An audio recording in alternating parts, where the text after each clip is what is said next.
ជំរាបសួរបងប្អូនទស្សនិកជនប្រិយមិត្តទាំងអស់ឥឡូវថ្ងៃនេះរៀងថ្លែកចំណៃអារម្មណ៍របស់ពុកម៉ែបងប្អូនបន្តិចដោយសារអីដោយសារតែឥឡូវនេះយើងបានមកផ្ដិតរូបភាពឬក៏វីដេអូតាក់ទងនឹងការច្រូតស្រូវព្រោះតាក់ទងនឹងការច្រូតស្រូវគឺសឹងតែអស់ហើយតាក់ទងនឹងការច្រូតដោយដៃហ្នឹងដោយសារអីដោយសារតែបងប្អូនប្រជាពលរដ្ឋមួយរយៈពេលចុងក្រោយនេះអាចនិយាយបានថាគាត់មានលុយក៏ថាបានឬក៏គាត់ខ្ជិលក៏ថាបានដែរដោយសារអីដោយសារតែការច្រូតដោយដៃវាហត់វាពិបាកហើយដូចអ៊ំស្រីគាត់និយាយមិញអញ្ចឹងគាត់ថាស្រូវនឹងស្រូវវាលិចទឹក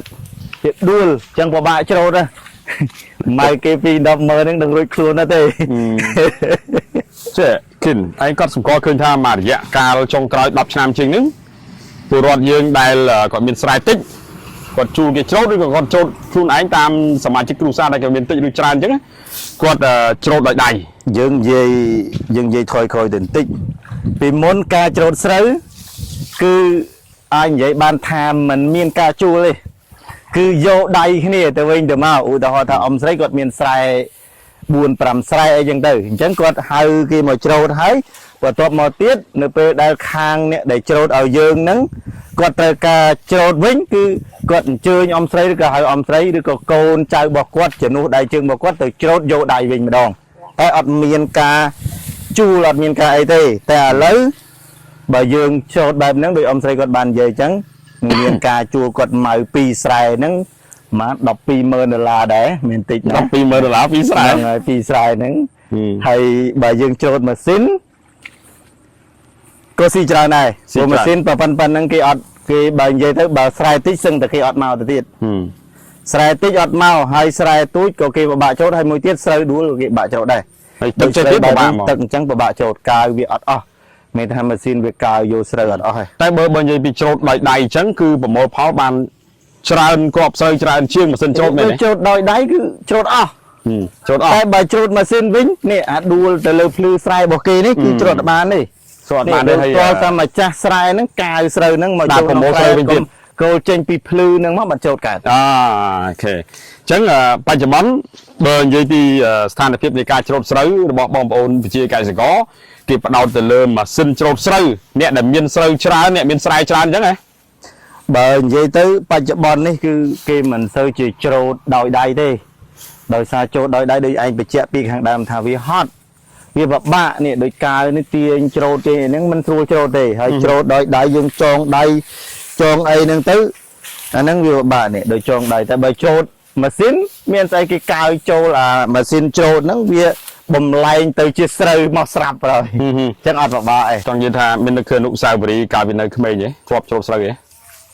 ពីក្មេងបើយើងនិយាយកាលពីអាយុ13ដូចជា12ឆ្នាំ11ឆ្នាំហ្នឹងធ្លាប់ច្រូតដែរតែច្រូតបានមួយកដាប់ពីរកដាប់ហ្នឹងក៏មិនច្រូតទេព្រោះពេលហ្នឹងកំពុងពេញលេងពេលកំពុងពេញរត់លេងហើយអញ្ចឹងហ៎មានខ្វល់រឿងច្រូតរឿងអីមានខ្វល់រឿងជួយឪពុកម្ដាយប្រមូលផលអីទេគាត់ឯងការនៅរៀនវិទ្យាល័យតតែរៀនជាមួយលោកគ្រូគីមីក៏ដោយគណិតក៏ដោយរូបក៏ដោយភាសាខ្មែរក៏ដោយតែចាប់ផ្ដើមរដូវរំហើយខែល្ងាប្រមូលផលស្រូវស្រែចម្ការអញ្ចឹងគឺគាត់ចាប់ផ្ដើមអំពាវនាវបកបកាឲ្យសិស្សនៅក្នុងវិទ្យាល័យ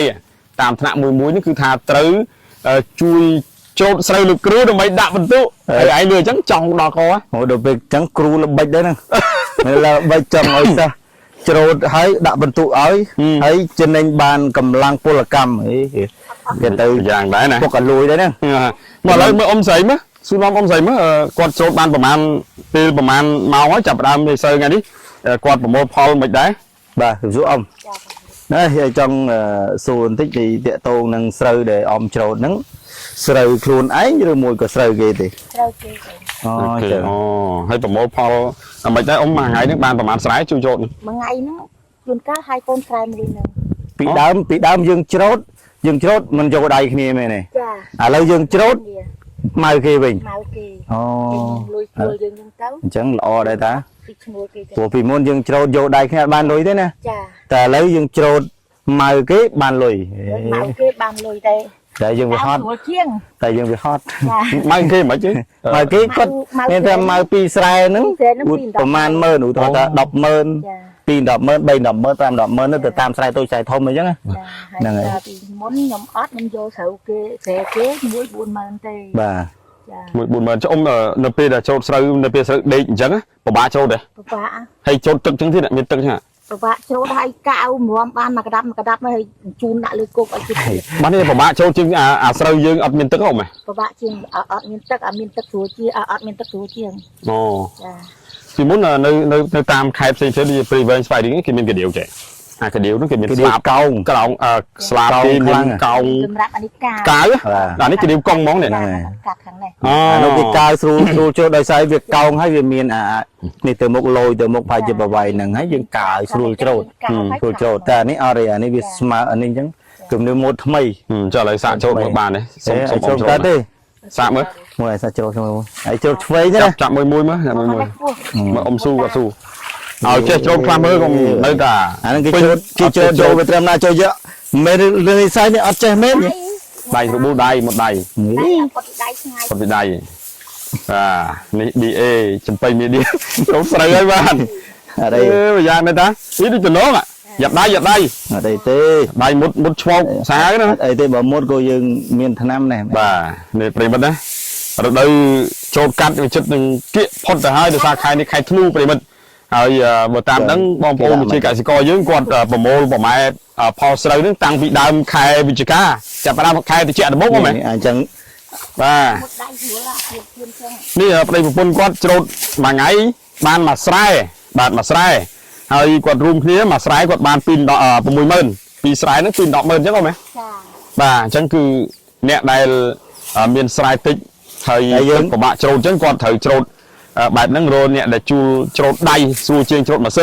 នគេទៅប្រើពេលហើយបើទឹកចេះទៀតច្រូតអត់កើតទេម៉ាស៊ីនវាធ្លាក់ស្រូវចូលក្នុងនោះមកចាក់ទៅរើមកទៀត នេះយើងចូលបានក៏យើងមិនចេះចងដែរណា ហើយចេះចងក្តាប់មកកាផ្លេ ចេះទៀត ចេះអ្នកស្រុកស្រែចំការអត់ចេះមិនបាទទ្រុទស្សនិកជនជាទីមេត្រីបាទនេះគឺអ៊ំស្រីនៃប្រពន្ធរបស់គាត់ច្រូតហើយនេះទឹកពិបាកអញ្ចឹងណាបើអត់មានទឹកស្រួលច្រូតហើយច្រូតលឿនណាប្រិមិត្តបាទអ៊ំប្រុសគាត់ច្រូតនោះប្រហើយខាងនោះឲ្យ យ៉ាងទៅទៅ អ៊ំស្រីគាត់មកប្រហើយខាងពីមុខប្តីអ្នកចូលពីក្រោយបាទដោយសារតែពីអ្នកយាយតាអត់មានកូនចៅជួយទេ កាលនៅលោកទៅលួចស្ទុងស្រូវគេ លួចស្ទងស្រូវហ៎ មកអើយស្ទុងបានម្នាក់ប្រហែលជា3ក្តាប់ ក្តាប់ ឈឺចកេះយកគ្នាក៏ដោយ ទុកយូរខូចអស់ហ្នឹងអត់បានទេវាធ្លាក់ចូលក្នុងទឹកគ្រាប់ស្រូវអញ្ចឹងវាអត់ល្អមកផលមកតាកំពុងចង់ក្តាប់ វាបាក់ច្រូតមែនដោយសារអី បាទ វាទៀតពេកចាស់ថ្លៃនេះបានណាខ្ញុំ ចាចា នឹងខ្ញុំអត់ចេះចងទេណា ហើយ ហើយបាទអត់ចេះចងទេពីមុនចេះចងតែលើភ្លេចអស់ហើយ ឥឡូវនិយាយចង់ក្រោយបន្តិចការច្រូតដោយដៃនិងការច្រូតដោយម៉ាស៊ីនខុសគ្នារបៀបម៉េចហើយខុសស្ថានភាពត្រូវច្រូតបែបម៉េចបានយើងបានផលល្អជាង បើគិតទៅការច្រូតដោយដៃបានស្រូវអស់មានន័យថាយើងប្រមូលបានច្រើនស្រូវបើសិនជាអត់លិចទឹកបែបហ្នឹងវិញឬមួយក៏អត់លិចឲ្យលួយបែបហ្នឹងវិញគឺយើងប្រមូលបានច្រើនក៏ប៉ុន្តែអ្នកច្រូតវាហត់អ្នកច្រូតវាហត់តែច្រូតម៉ាស៊ីនយើងអត់មានហត់ទេមូលហេតុអីហើយមកចាំតែច្រកយកក្រងច្រកទៅឲ្យច្រកក្រងពេលខ្លះយើងជួលអ្នកដែលយើងនេះឲ្យគេច្រកឲ្យទៀតអ្នកដែលគេយើងប្រើគេឬក៏ជួលម៉ាស៊ីនច្រូតគេហ្នឹងឲ្យគេច្រកឲ្យមួយសេតហ្នឹងតែហ្មងហ្នឹងហើយ ហើយអត្ថប្រយោជន៍ច្រូតម៉ាស៊ីនវាបានលឿនហើយចូលបានស្រែច្រើនតែបើច្រូតដៃបានយឺតប៉ុន្តែបានក្របទិន្នផលស្រូវបានផលបានច្រើន អញ្ចឹងហ៎ បានពេញហ្មងមានន័យថាឧទាហរណ៍ស្រូវយើងត្រូវបានប៉ុន្មានយើងថាបាន 10B ក្នុងមួយស្រែគឺយើងបាន 10B ហ្នឹងហ្មងតែបើសូត្រច្រូតដាក់ម៉ាស៊ីនវាអាចបាត់ 1B ឬ 2B អីចឹងទៅហ្នឹងហើយក៏ប៉ុន្តែសំខាន់វាស្រួល បាទ វាសំខាន់វាស្រួលហើយម្ចាស់ស្រែម្ចាស់ស្រូវគ្មានហត់ទេដេកផ្ទះក៏បានដែរឬមួយក៏ចាំមើលទៅក្រែងបាត់ស្រូវអីចឹងណា អូខេចុះអត់មានអីចុងក្រោយ បាទជាចុងក្រោយសូមសំណូមពរដល់ពុកម៉ែបងប្អូនដែលទស្សនា តាក់ទងនឹង YouTube ចំបៃ media របស់ពួកយើងហើយជួយ subscribe ម្នាក់មួយទៅដើម្បីឲ្យ YouTube របស់យើងកាន់តែធំអ្នកមើលកាន់តែច្រើនហើយបានឆាប់ទៅដល់ពុកម៉ែបងប្អូនដែលបាន subscribe ពិសេសគឺអ្នកដែល subscribe ហ្នឹងគ្រាន់តែយើងផុសពងគឺពួកគាត់បានចូលមើលបានហើយអញ្ចឹងណាហើយមួយទៀតតាក់ទងនឹងស្រូវនេះខ្ញុំចង់និយាយហៅហែបន្តិចតាក់ទងនឹងយើងប្រហែលជាមិនយូរមិនឆាប់ទេបើនិយាយពីតំបន់ហ្នឹងប្រហែលជាមួយរយៈពេលចុងក្រោយអាចនឹងលែងមានស្រែសម្រាប់ធ្វើហើយមូលហេតុជាព្រោះដោយសារមូលហេតុដោយសារអីនេះដោយសារតែតាក់ទងនឹងស្ថានភាពអចលនទ្រព្យមិនសូវល្អទៅវាធ្វើឲ្យចាស់ដីនឹងលក់ដីលែងចេញជាក់ស្ដែងដីតំបន់ហ្នឹងគឺជាដីដែលមានសក្តានុពលដីតំបន់ហ្នឹងដីនៅក្នុងស្រុកអង្គធ្នូនៅក្នុងឃុំទូពេជ្រឬក៏ឃុំអកៈនេះគឺដីគេហៅថាសក្តានុពលខ្លាំងចឹងថាដីហ្នឹងបើសិនជាសេដ្ឋកិច្ចល្អចលនាទ្រព្យល្អគឺទៅបាត់ហើយគ្មានបាននៅទេហើយបងប្អូននេះខ្ញុំបានធ្វើស្រែតែដោយសារតែតាក់ទងនឹងអចលនទ្រព្យវាត្រឹងអញ្ចឹងសល់ដីឲ្យបងប្អូនប្រជាពលរដ្ឋធ្វើស្រែហ្នឹងទៅហើយមួយទៀតតាក់ទងនឹងការចូលដោយដៃប្រហែលជាមិនយូរមិនឆាប់ទេវាអស់ហើយដោយសារអីគ្រប់ផ្ទះសឹងថាបើនិយាយពីអ្នកព្រៃវែងម៉ាស៊ីនចង្កុបផ្ទះហើយណា